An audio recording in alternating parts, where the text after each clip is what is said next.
लोकसभा चुनाव के लिए मंगलवार को जारी मतगणना में भारतीय जनता पार्टी ने राष्ट्रीय जनतांत्रिक गठबंधन को 292 सीटों पर जीत हासिल की। वहीं विपक्षी गठबंधन इंडिया को 234 सीटों पर विजय प्राप्त हुई।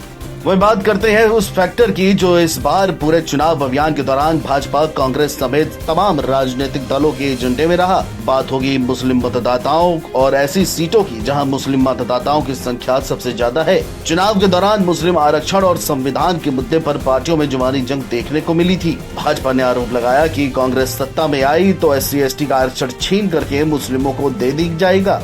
वहीं कांग्रेस ने आरोप लगाया कि भाजपा सत्ता में आई तो संविधान बदल दिया जाएगा और SC/ST का आरक्षण खत्म कर दिया जाएगा। इन सब दावों के बीच चुनाव परिणाम में जो देखने को मिला उससे काफी हद तक ये साफ हो गया कि भाजपा का SC/ST का आरक्षण छीनकर मुस्लिमों को देने का आरोप कुछ रास नहीं आया। इसका अंदाजा इसी बात से लगाया जा सकता है कि बीजेपी को मुस्लिम बहुल लोकसभा सीटों में से 30% सीटों पर नुकसान उठाना पड़ा है और इसके ठीक उल्टा समाजवादी पार्टी को पिछले बार के मुकाबले 3 गुना से भी ज्यादा सीट का फायदा हुआ है। 2019 में हुए लोकसभा चुनाव में जिन सीटों पर 20% ज्यादा मुस्लिम मतदाता थे उन 96 सीटों में से भाजपा को 46 सीटें मिली थी।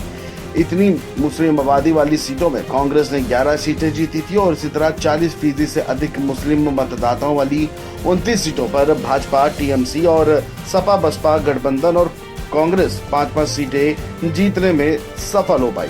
वहीं सबसे ज्यादा मुस्लिम मतदाताओं वाले राज्य उत्तर प्रदेश में 20% से अधिक मुस्लिम वोटर्स वाली 28 सीटें हैं। इनमें भाजपा को 21 सीटें मिली थी और पश्चिम बंगाल में भाजपा को फायदा हुआ था और उन्हें ऐसी 20 सीटों में से 4 पर जीत हासिल हुई। लेकिन 2024 में ठीक इसके उल्टा हुआ है।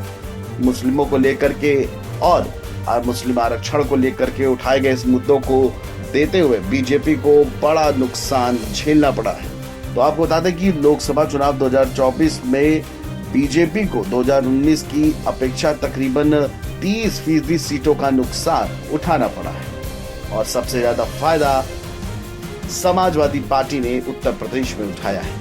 Video desk NBT online.